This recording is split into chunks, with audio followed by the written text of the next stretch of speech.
gonna start this little wizard hang here with a little game, just to warm up the funny box and all that. Okay.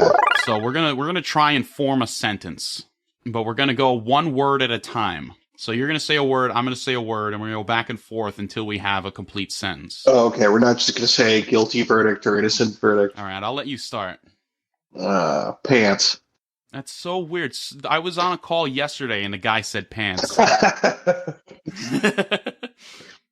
They're a funny object on their own. Pants are like blue hamsters. Pants are like blue hamsters, huh? What hamsters have you seen these days?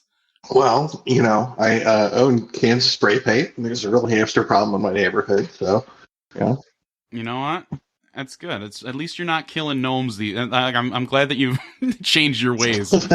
You have to highlight the hamsters so that you can make them out from the ground. It's that bad. You got to know which ones you've tagged already and which ones are still running amok. Exactly. If you spray paint enough of them, eventually one might be born already blue. Who knows? Well, the ones you spray paint blue are the ones that get away. The ones you spray paint red, they get hit by hammers. Obviously, yeah. You have to control the hamster population. All right. You want to introduce yourself real quick to the podcast here? I'm Liam Smith. My artist name is WareWolfBarmitzvah, and gradually consolidating that into Wicker Wolf Art House. I create erotic comics mostly, and now I'm starting to create like real normal person comics. Wholesome family products as well. Yeah, they're just full of bloodshed and violence and cussing. But they're not any of that dirty, sexy comics. I haven't gotten around to reading Fuel yet, but I definitely want to get into that. It sounds like everybody else who's read it has enjoyed it thoroughly. Okay. I want to just jump on I just want to jump on the hype train there at some point. Oh, maybe I was throwing out references earlier, and you were like, yeah, okay, anyway. Of course, yes. Okay, got it. Yeah, go read Fuel, and then we can make fun of it for being way too fucking dark. And we can add fundraiser prompts into it. Fundraisers and oil, right? I think were the prompts, right? Yeah. Oh, speaking of prompts, we do have each of us have prepared a story to be read here on the show. Yeah, so this was written just for fun. The first part of Fuel is where I used my prompts. It's where I used tornadoes and fire. Oh shit! And this, I don't think I used any prompts. I just wrote this because I needed to write something that wasn't just horribly dark. That's fair. Yeah. So this doesn't have the prompts in it? I don't think it has the prompts in it, no.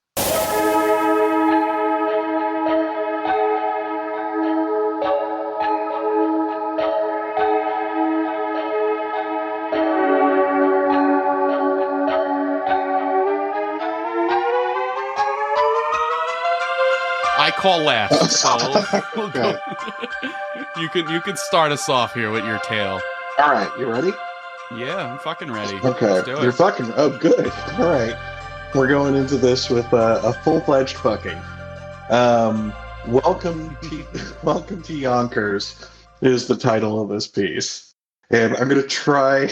I might just drop this voice 2 or 3 sentences in, but I'm gonna try my best film noir voice for this. Fat B is dead, he said. He was phoning hard. Fuchsia hard. He pissed Fuchsia and phoned and ate a crumpet. It was all on the level. The person on the other end of the line immediately killed himself. If this man... Oh, my. Oh, my. If this man, whoever he was... This is a wholesome tale. This is the fun one, yeah. This is wholesome for you, yeah. Oh, you don't even want to go to fucking WareWolfBarmitzvah.com. I went there once. I wasn't the same. That might be a new record for a family-friendly fun story. Suicide in 2 lines. If this man, whoever he was, perhaps a man of some sort, or maybe a guy, maybe even some sort of dude, had killed Fat B, then there was only Fat B's cousin left. alternating drive shaft bicycle repair salesman the third, who everyone called Damp. The fuck? They called him Damp. A person named Damp could not lead a criminal organization. He just couldn't. The bloke of some sort or another hung up the phone, and his fuchsia rage dissipated. The person on the other end of the line, having been slain by his own hand, had first scrawled on his palm the horrible message in hopes that someone stronger than them would read the scribble-scratched palm and not immediately commit suicide by murdering themselves. But that was unlikely. Highly unlikely. Nay, extremely unlike being not improbably likely.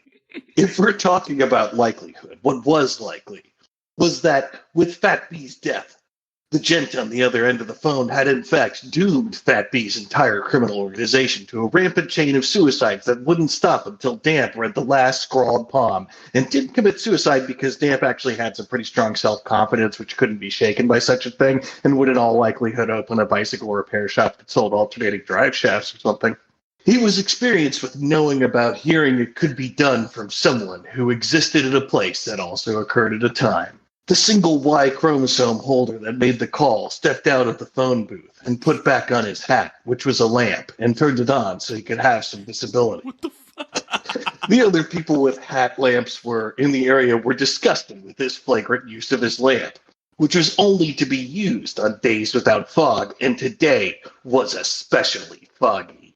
But as he stepped over Fat B's body, laying truncheoned and flanged, out into the fog of Beanfart Grove, the lamp-headed dingleberry holder knew that he had to call attention to himself, or else he would never get away with the crime. Everyone in Beanfart Grove knew that only those who committed non-crimes called attention to themselves, and that everyone else, not calling attention to themselves, was clearly a fucking criminal and should be punished. But that was because they were also into consensual, non-consensual role-playing at all times, which was the city's charter. So they were expected to presume to believe that all participants in the city's environment were criminals waiting to punish them, Daddy! Punish them hard! Oh my, this story is fucking wild. And it would be a cold day in Hank's pants before the lad took the fall for Fat B's death, even though he had definitely murder-killed Fat B to permadeath with a death-causing truncheon and a use-this-to-murder flange.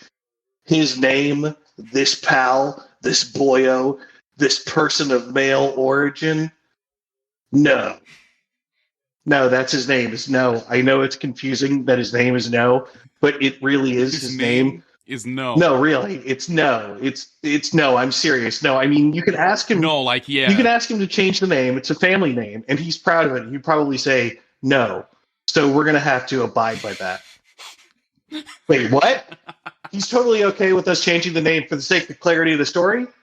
Okay, his name was Frank. Back at home, Frank showered off the clumps of molasses that had formed on his skin because of the death slaughtering he had done against the molasses-blooded heavyweight crime boss in Insectide 4. But the molasses had clogged the drain.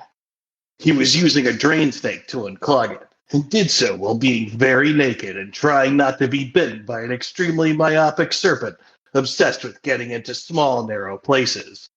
Frank protected his butthole. After he showered off, he took out his passport and looked at it dramatically to indicate to you, the reader, that he was thinking about escaping. Much like the writer, he had no idea where he was going. Frank had some idea of where he was going, and wherever it was, he definitely knew exactly where he was going. Yonkers. Some time ago, Yonkers, New York, had been systematically cordoned off by a pissed-off wizard who had drunk too much tab and sunk Yonkers out of the physical realm by making slurping noises into a cauldron until a temporal portal formed. When Yonkers came to... All of Yonkers is gone. Yep, that's right. It's all gone. I mean, would anyone notice? You're right. When you're right, you're right. When Yonkers came to, it was directly next to Beanfart Grove, except that exactly means multiple states away from. It was located on Earth 2.0, 900 walking moments from Earth, in the Centaur galactic hub of multiple unplaceable references. Yonker was pissed, and it stayed pissed. Yonkers was the most pissed off place on Earth 2.0, and they made it known with a sign that said Yonkers, population, fuchsia. As he took the highway exit into Yonkers, Frank started seeing blurred lines and knew that he needed to re-up on ham bones before it was too late and he went into withdrawal, at which point the Robin Thicke song, where he acts like a pedophile around Miley Cyrus, would start playing at full blast in his ears at all times. Even though she was technically of age, but only just, and really, Robin is like a grown-ass man, and they were clearly exploiting this girl like a year before. She was like a real-life fucking Disney princess, and suddenly she's shaking her total lack of butt fat in front of some old gross has-been and trying to eject her tongue from her mouth. Like, that dude legitimately is fucked up. And everyone who saw it knew exactly what was going on. How shocking that it happened to like 3 other television presenters or female television entertainers at the same time, all who were moving from their Kids Bop days into the professional careers. And by the way, like 2 years later, suddenly producers started getting nailed to the wall by the Me Too movement. No correlation there. No correlation whatsoever. Yeah, what a huge coincidence all of that was. Just all happened to occur. Frank had to stop by the gas station outside of Yonkers because he knew that once he crossed those city limits, it was pure fuchsia chaos for 69 miles, nosehead to gooch anus. Oh my goodness. Hey there, brother, the local drug dealer dressed like Randy Savage said as Frank got out of his car.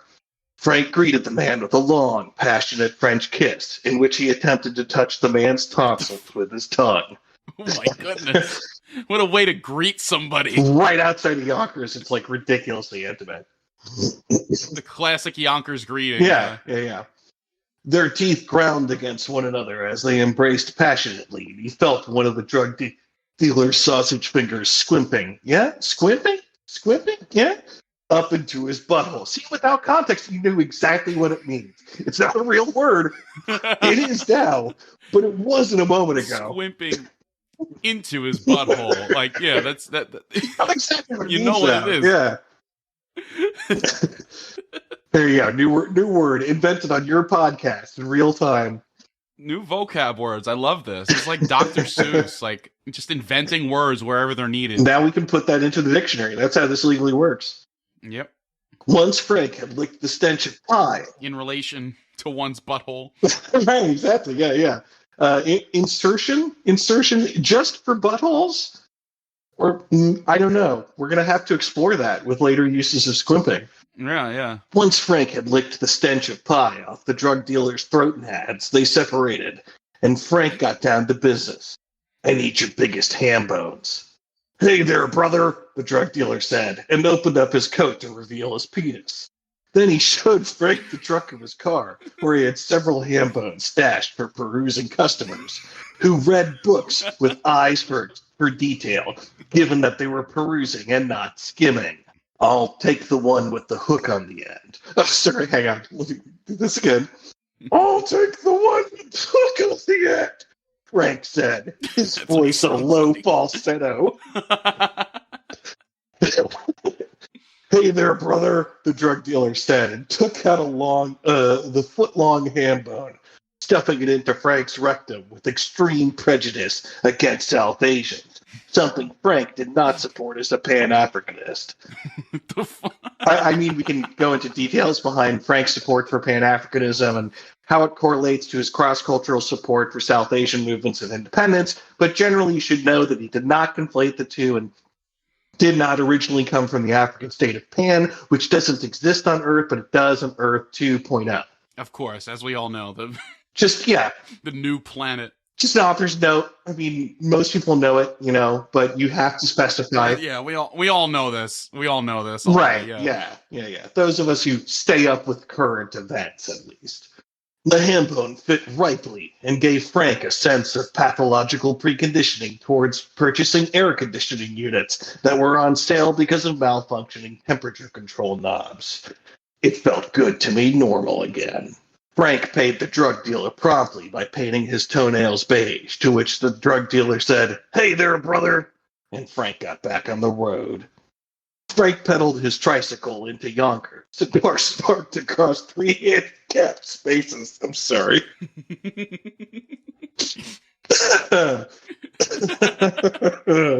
As was appropriate, underneath the sign that said, "We park like fucking badasses here, and if you're handicapped and you don't like it, get fucked. It's Yonkers, bitch." They do say that in Yonkers, yeah. Yeah, that's what they're trying to say.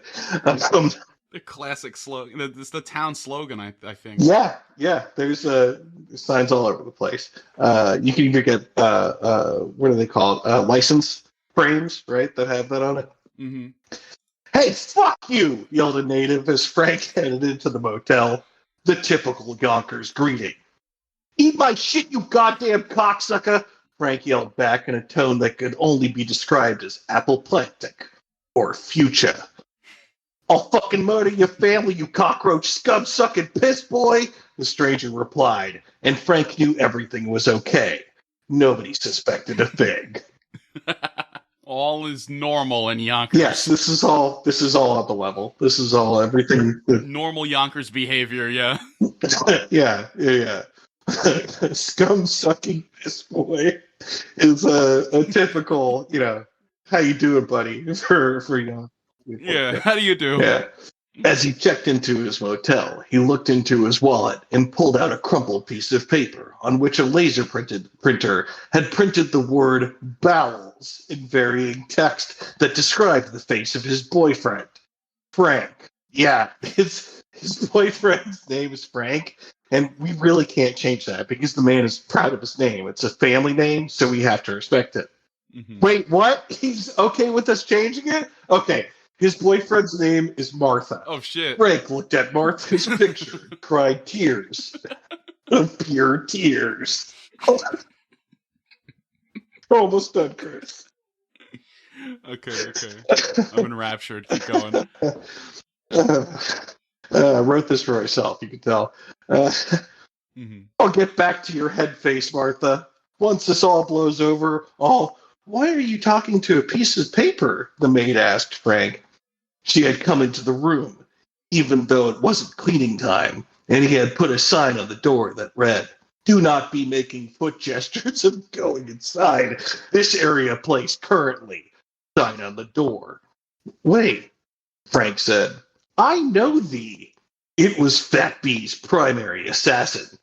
"And thee knows the lyrics to a famous pop song, Kill Murdering," the maid replied, unsheathing her murdering flange. "No!" Oh, shit. "Oh," Frank yelled, actually screaming his own name. To be continued. Oh, my God. What a fucking roller coaster that whole thing was. Jesus Louisa. So that's what film noir, script? That's the most absurd shit I've ever heard. And that's surprisingly the most wholesome thing I've ever heard of you as well. Right? Yeah. You were right there. Like, there was a lot of fuck yous, a lot of eat shit, but that's just standard Yonkers fare. Like, that's what they teach kids in Yonkers. Everybody knows that's what you get when you go into Yonkers. And it's okay. It's a culture thing. It's just a culture. It's just a pure fuchsia void. Yeah, he pissed fuchsia, man. He opened his coat and he showed him his dick. And then he opened his trunk to show him. I'm really glad you liked that. No, that whole thing was fucking brilliant. Hey there, brother. You truly are a published writer. You submit this shit to immediately. fucking... Yeah. Oh my God. Yeah. Prodigious is the response we'll get. Yeah. Oh my God. Redefining. Yeah, no, this is the new cultural phenomenon. No, aka Frank, and his boyfriend Frank, aka Martha. Yeah, I mean, we really didn't think through the, giving that guy that nickname, but forgot that the boyfriend was going to be okay with it. So, Yeah, it's good that the boyfriend was cool with that. Yeah, Frank's a good guy. And by Frank, I mean Martha. Right. Okay, well, there's my story. No, that's a story. All right, that's for sure. I can't wait to hear how it ends. That's a story. This is probably the best description. You left us on such a good cliffhanger. I just can't wait for Welcome to Yonkers Part 2. And then he died, Finn. Dude, don't tempt me. Don't fucking tempt me. Y'all submit a whole story like it's actually a story. You guys will open up and go, God damn it. It's just a picture of Macaulay Culkin. And then the Tin Man killed him and screamed, I fucking love oil. I fucking love oil. There it is. And speaking of oil, I think what we're gonna do is I'm gonna read my oil and tornadoes story, but I'm not gonna read all of it because it would be treading similar ground. It'll make sense once I get into it. Okay, sick.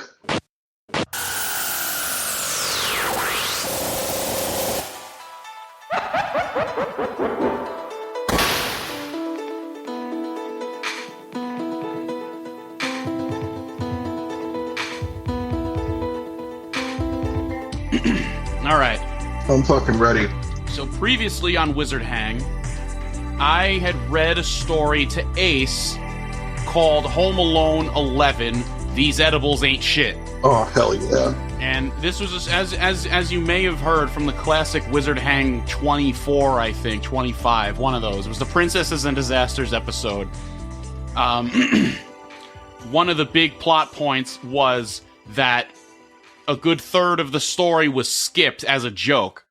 And so for the Oils and Tornadoes prompts in our writing club, I decided to return to this story and kind of fill it out. So basically what I did was I just took the same story, added an Act 2, and then resubmitted it as its own original work. Oh, okay, sweet. So, yeah. Wait, is this the story that we read for the writing group last month? This was Princesses and Disasters. Okay. Now it's Oil and Tornadoes, and the new title is Home Alone 11 Gaiden Beyond the Yellow Brick Road, a.k.a. The Wizard Scroll of Oz. So I changed things up a little bit. But Acts 1 and 3 are pretty much the same, so we're just going to get started. We're going to skip right ahead to the new stuff, we'll call it. Act 2. The assignment was a simple one. So simple that even a boy could do it. Unfortunately, the boy was not a boy at all. He was 43 and crossfaded out of his fucking mind off the edibles in that one gnome's house. He ate the gnome's house in this one, by the way. I guess, like, he ate... Okay. Like, the gnome had, like, a mushroom house, and he ate it during Act 1, as an aside. Oh, okay. So it was by mere happenstance that he and Frodo proceeded in the right direction at all. They followed the yellow brick road, and were off to see the wizard Dr. Oz, whether the boy was cognizant of the plan or not. The boy stumbled along behind his pet, the dog Frodo, who presently led the charge. They stuck to the road and walked in a straight line through a bright green field, a picturesque landscape that someday might be memorialized as a Magic Rectangle XP stock wallpaper. Grassy green hillocks and clear cyan blue skies for miles in all directions. Let's just say that it was a bad day to be a cloud. Anyway, the boy and his dog followed the road as the surrounding green field crossfaded into some farmland. Cows, horses, pigs, chickens, and ponies and shit could now be seen grazing in the background as a large cornfield came into view. Horses and ponies are two distinct creatures, by the way. They are not the same thing, as Ace will tell you. There's a very distinct difference. Ponies are completely different beings. It's a completely different genus and species. It's like a mule. Yeah. But, like, even more different. But even more, okay, yeah. And lo, it was here where one of the unassuming scarecrows stationed about the corn leapt out at them with wild flailing arms raised to his zenith. Okay. Well, hi there, stranger. I'm a fucking talking scarecrow. My name's Robert. What's yours? No reply from the boy. Bark, bark! Why, hello there, Frodo. It's a pleasure to meet you. What brings y'all around these parts? Bark, bark, bark, bark, bark, bark, bark, bark. So, this is the boy of legend I see, and you're headed to Dr. Oz's sanctum right now. Golly, mind if I tag along, Frodo? I really do miss being a real boy like your friend there. I was hoping Dr. Oz could do some science magic to undo the scarecrow curse he cast on me about 3 months back. The boy paid no mind to Robert, and instead had jumped a fence to go running around in the cowplops out in yonder field. After a good amount of searching about, he found what he sought. Magic mushrooms which grew from the fecal matter strewn about in the grass. Those are good ones. The boy ate a handful of... yeah. He knew that good shit. The boy ate a handful of these shrooms with a flourish, then looked at the camera and smiled his iconic smile, except now one of his eyes appeared a full inch lower on his face than normal. I'll take that as a yes. Yippee! We're off to see the wizard, the wonderful Dr. Oz. The boy, the scarecrow, and Frodo skipped merrily along the yellow brick road, directly into the forest. That lush spattering of pines, oaks, and apple trees, which so many little woodland critters called home. The birds were chirping, the deer were prancing, and the rabbits, well, they were doing what rabbits did best. Fuck it. As the... yep, fucking. You guessed it. Yay! See my story? Yeah. As the camera panned over to a 6-foot-tall metal man with rust locking his limbs in place, looming there, completely motionless right alongside the yellow brick road. And hence, the party stopped to investigate. Well, Robert and Frodo stopped to investigate, while the boy simply stood and stared at a tree throughout this next exchange. Howdy ho, hey there, friend. I'm Robert, and these are my friends Frodo and the boy of legend. You seem to be stuck, sir. Is there anything we can do to help? Evidently, the metal man was rusted so bad that even his lips were stuck in place. Only his cold, lifeless, unblinking eyes remained functional, and presently made obvious sweeping gestures toward the oil can sitting unceremoniously in the grass at his side. Bark, bark! Gosh, I think you're right, Frodo. Mayhaps some oil could lube up this feller's hinges right quick. And lo, the scarecrow stooped down to retrieve the oil can in question and presently applied some to the mysterious metal man's lips. And you know what that man said? Take a wild guess what he said. Oh, I can only imagine it was something related to oil. I fucking love oil. Oh. You're quite welcome, sir. Now, what's your story, stranger? I fucking love oil. Ah, so your name is Tin Man, and you got caught out in the rain and rusted over? You poor thing. I fucking love oil. Of course, friend. Though there's no need to get political about it. I can oil up the rest of your hinges for you right quick. Bark, bark! Holy shit, Frodo! That was the single most expressly racist, homophobic, and otherwise problematic sentence ever to be uttered in the land of Oz. If anybody else understood what you just said, you'd get canceled on Twitter.scroll for sure. I fucking love oil.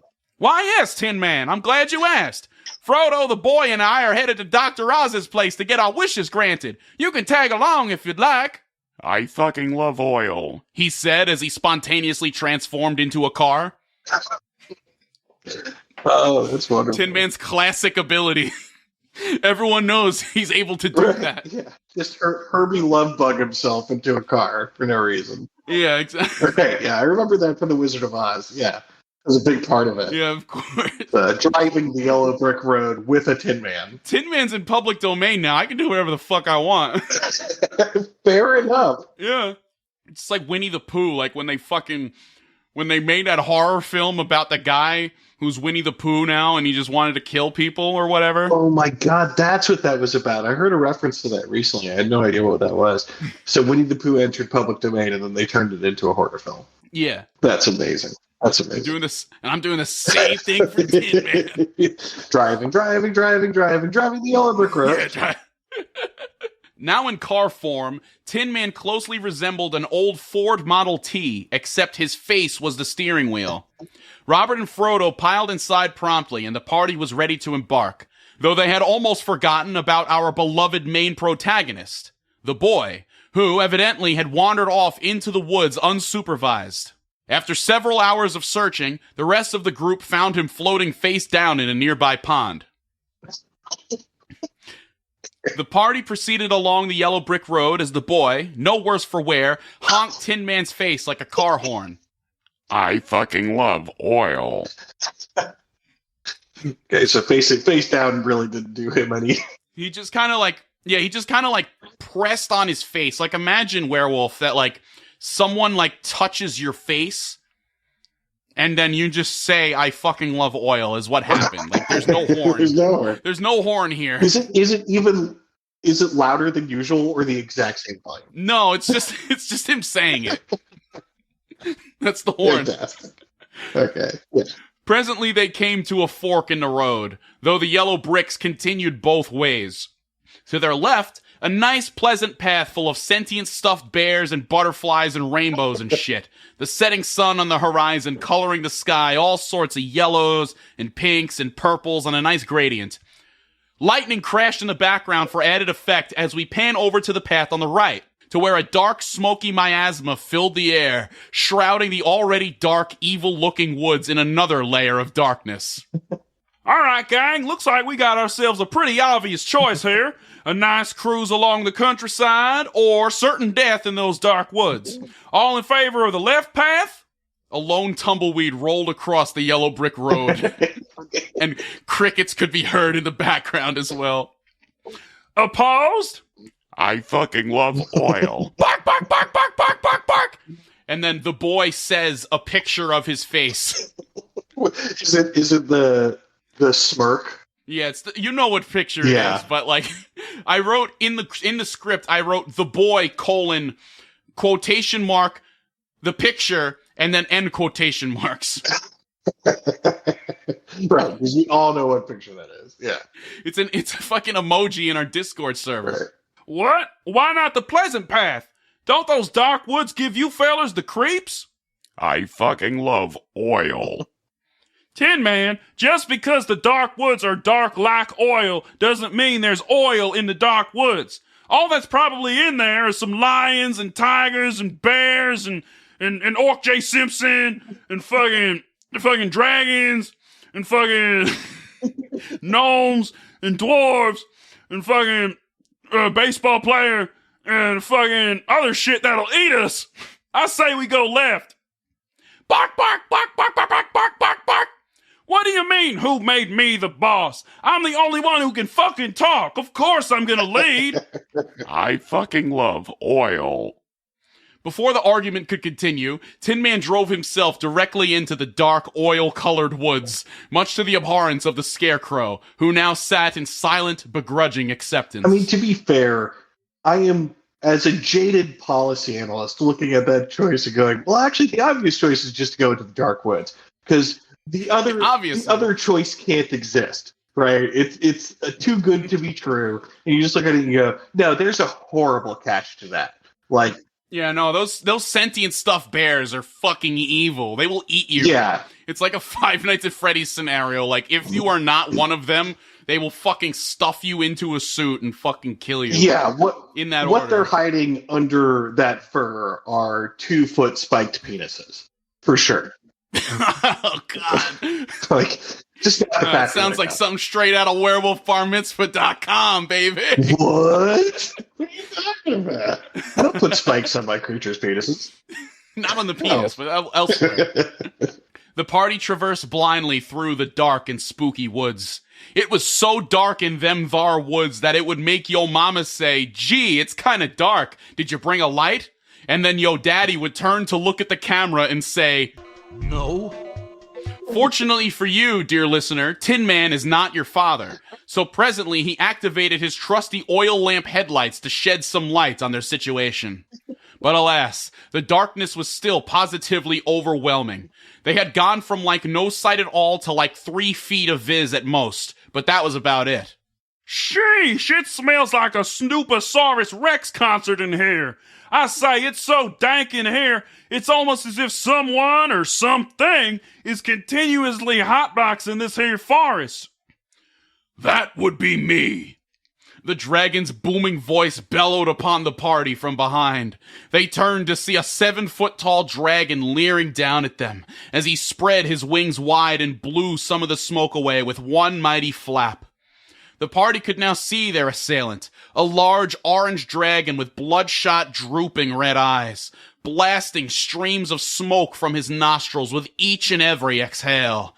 Dude must have been blasted 24/7, 369. Now, who dares disturb me, the mighty Bongzilla, in my neck of the woods? We were just, following the yellow brick road to old Dr. Oz's place is all. Do you play me for a fool, scarecrow bitch? You're miles away from the yellow brick road. Now tell me why you're really here, before I tear your body of burlap and straw apart limb from limb. I fucking love oil. Ah, the brains of the operation, I see. Now looky here, you newfangled talking car. You ain't laying a goddamned windshield wiper on my oil vape cartridges. Now piss off before I slash 3 of your tires and break your fucking windshield. I'm terribly sorry for the inconvenience my friend has caused you, Mr. Bongzilla, sir. We'll be on our way if you'd kindly escort us back to the road. Right, Tin Man? I fucking love oil. How eloquently put, Tin Man, my friend. All is forgiven. How's about I join you guys on your quest to see Dr. Oz as well? I would really like to be able to exhale carbon dioxide instead of weed smoke for once. The party rejoiced as the mighty dragon Bongzilla lifted Tin Man and all of his passengers into the air high above the dark woods, revealing a starry night sky the likes of which made the boy's bloodshot, glassy eyes twinkle and sparkle, his pupils dilating to such a degree that his eyes now appeared completely black. Rick. We're off to see the wizard, the wonderful Dr. Oz. I fucking love Of oil. course. Bark, bark, bark, bark! And then the boy, there's a picture of the boy, except I colored his eyes black in MS Paint and put a bunch of stars in there. Beautiful. And that's where Act 2 of this story ends. Act 3 continues where, I guess I could just do that now. All right, I'm ready. Fuck it. My body is ready. This will be retreading some things from a previous episode, but Okay. the boy, Robert, Tin Man, now in man form, Bongzilla, and Frodo stepped into Dr. Oz's lair. The vibe was for sure dark and mysterious. Deep emerald green walls and fog machines abound. The Scarecrow, as one of 2 members of the team able to speak coherently, spoke. Well, this must be the place. Now, where's that good doctor we've heard so much about? Perhaps he's on lunch break, or a poopy time break, or both. What do you think, Tin Man? I fucking love oil. An explosion of smoke and light gave quite the fright to our beloved protagonists, as a colossal hologram of Dr. Oz was projected onto the smoke in the air, complete with pointy wizard hat and scrubs. Really hideous. Well, well, well, if it isn't the boy and his motley crew of friends. I've been expecting you. My name is Octavius, but you may call me Dr. Oz. How may I be of assistance to you today? Hello, my name's Robert. You turned me into a fucking scarecrow about 3 months back, and I was wondering if you could turn me back into a real boy. Very well. Zap! Holy fucking shit, he killed Robert! That's right. I am not a benevolent wish granter at all. I am an MD, which of course is short for massive dickhead. The boy did the scream pose at this revelation. What are you going to do to us? Well, Bongzilla, since you asked, I shall expound. I plan to swap brains with the boy. That way, I shall have all my decades of knowledge contained in the young, nubile body of a boy. Indeed, with my brand new brain-o-matic device, I can become immortal! No significant loss there. Dude, he's like 43 years old, said Frodo the dog. No matter. I shall not be dissuaded any longer. Give me the boy, and I shall grant you each one wish. I fucking love oil. Ah, yes, Mr. Tin Man. Oil beyond your wildest dreams could be yours if you give me the boy. Hold on. I'm fucking dying over here. It was a serious moment of anticipation. It was like, oh, what's going to happen? Okay. I fucking love oil. Oh, of course. Okay. Tin Man, you can't possibly be considering giving up the boy like that. He killed Robert. Bongzilla, my dear, you must be hungry after such a long journey. You give me the boy, I'll serve you up the finest munchies money can buy on a silver platter. Real shit? I shit you not. I only want the boy. The rest of you are free to go. But what about Robert? Oh, he's dead. Yeah, sorry. I mean, like, it's cool, really. I only met the guy today. Honestly, no hard feelings. Excellent. Oil and snacks appeared in the sanctum before Tin Man and Bongzilla, respectively, as Tin Man produced a silly straw from within his chest plate and happily began drinking the oil. Wait, shit, I wanted something else. Sorry, champ, one wish per party member, them's the rules. Oh, rats. Thanks for the snacks. You're most welcome, Bongzilla. I fucking love oil. Oh, yes, Tin Man, do enjoy that oil. Bark, bark, bark, bark. Don't think I've forgotten about you, little Frodo. How would you like your testicles back? The dog nodded vigorously, as if to say, yes, please, holy fuck. The good doctor snapped his fingies like Thanos, and the dog's testicles grew back in a flash.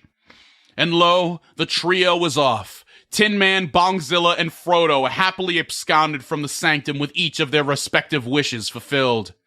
Goodbye, gents. Thanks for selling out your friend like that. Made things really easy for me. I had this whole thing with flying monkeys planned, but I guess we're just glossing over this whole damn movie at this point. I fucking love oil. What he said. The door of the sanctum slammed shut behind the trio as Dr. Oz powered down his hologram device and wrung his hands together evilly. You know the kind. His chuckles turned to giggles, his giggles into chortles, his chortles into a full-on guffaw as the wizard doctor emerged from behind his curtain. At long last, I am alone with the boy. Come now, young child. Why don't you sit down in this nice chair and relax as I strap you into place? The boy obeyed without much prodding, and Dr. Oz set to work. He switched on his brain-o-matic and placed the device over the boy's skull, which was thusly carved open like a pumpkin on Hallows' Eve. But alas, when Dr. Oz removed the top of the boy's skull and peered inside, he was aghast at what he found. For inside the boy's skull was a baked potato in lieu of a brain. What the fuck? How did that get in there? Finn. Dr. Oz will return in Home Alone 12. Whatever the fuck I named that one. It's already written. Love it. Absolutely love it, as always. What man. the fuck was That's it called? fantastic. It was something. Steve Buscemi's navel. Home Alone 12. Steve Buscemi's navel. You heard it here first. Yeah.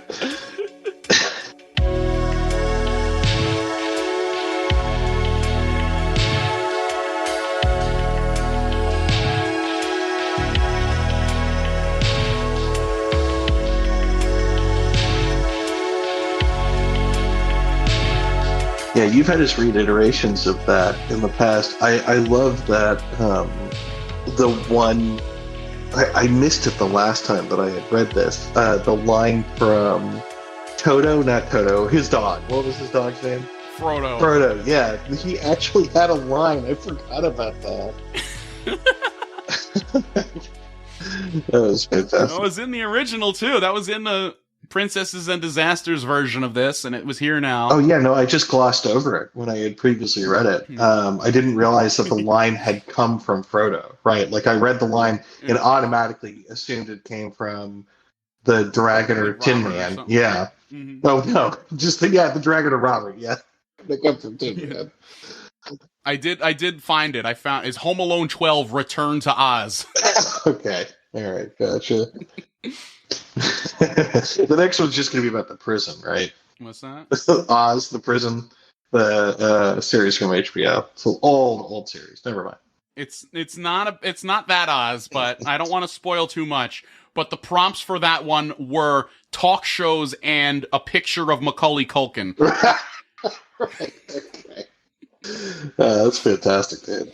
We'll get into that eventually, listeners, dear ladies and folks at home. As you can probably tell, we've written quite a few of these since we last joined here. It's been a couple months.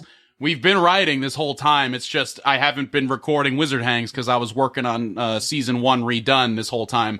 Now that that's all like mostly out of the way, fuck, man, I'm glad to be back. Werewolf, I'm glad to have you here. Yeah, thank you for having me on. This was a ton of fun. It must have been like one of the first stories or whatever when I was taking notes for all of the writing. I wrote you in like in my notes. I had it as Wolfjob instead, but you might be aware of that already. Yeah, I might need to make another name change. Wolfjob. Wolfjob.com. Yeah, I could. Slightly less wholesome than the actual Wolfjob. Asterisk even less wholesome. Yeah, that's great. What's the Wolfjob? Oh, you never seen that? No, I don't think I. Oh my! You are in for a treat. Let me see if I can find the original. I'm just gonna get a lot of terrible porno looking that up. Is it a Game Grumps thing? They brought it up, but it was something else before that. Okay. It's just a picture of a wolf jerking off a man. Oh, gotcha. Let me copy this image. I'm gonna just send it to you. This is par for the course in my. What's your new profile picture?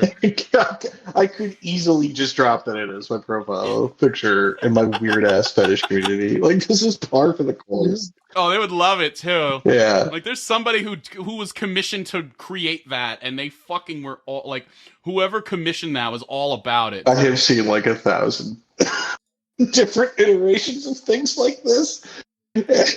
Like the most disturbing part of having a weird fetish is like that it's so adjacent to so much weirder shit, and you're like, yeah, this is normal. This is normal. Oh my god, this is normal. This is normal. Oh my god, like that's how you scroll through those boards. I'm just gonna drop it in the pets chat. There's How do you put like a? Let me put a spoiler attachment on I think that. there's a censor bar of Send his it off. dick, so you can definitely get away with dropping it into Discord. There is. Yeah. It's in there. So anyway, that was that. Wolfjob, thanks for joining us today. Yeah, thanks for having me. I just found a Your t-shirt story was great. of Wolfjob with everyone wearing snowman hats or winter hats, and instead of a censor bar over his penis, it's a present. So anyway. Oh, wonderful. Yeah. Fucking wizardscrollshop.fourthwall.com coming soon. Yeah, I just really needed to point that out. There's also a magic card out there. Okay, yeah, it was really great Oh, my to goodness. hang out with you and get to read my story, bro. Yeah, I'm glad to hear it. That story was fucking phenomenal. You truly are a writer. I'll take what I can get. If you wanna, yeah, we can take this time now. You can plug it, whatever you want to plug. Yeah, Meat Grinder is the comic that I'm currently working on, and I'm going to release another episode. I'm going to release another issue this month or next month. But yeah, if you look for WareWolfBarmitzvah and look for Meat Grinder in the same, search, you can probably find them on Google at this point. Otherwise, you can go to WareWolfBarmitzvah.com. I think I have links for Meat Grinder there. It also has a bunch of weird erotica, so just be aware of that if you're going to that website. Yes. Yeah. Listener beware. you're in for a scare when you if you click that link. Yes, I am a weird old creepy pornographer. I will just fucking put that out there. You gotta pay the bill somehow. Yeah, so thanks for having me on your show. Yeah, thanks for being on. Nice wholesome stories. Yeah, I appreciate it. It was a lot of fun. All right, so do you have any goofs or spoofs or gaffs you want to end the show with here? Zip Zop Zorp. And that's my spell for turning people into ham bones so that you can put them in your butthole. Is it like ham bone? I was meaning to ask that. Is it like ham bone, like ham boning, like slapping yourself, like, or is it like a different thing? It's a bone that you would get in a slab of ham. Oh, Yeah. A ham bone. I see. Yeah. I see now. I see clearly, and I don't want that anywhere on me or in me for that matter. But whatever you're into, man, I'm not here to judge. Once you start doing them, if you go into withdrawal, you'll just start seeing the blurred lines on it. So. Fucking numerous disturbing kinks, each one more disturbing than the last. All right, zip zop zoobity zop, everybody. Catch you next time. Zip zop zoop.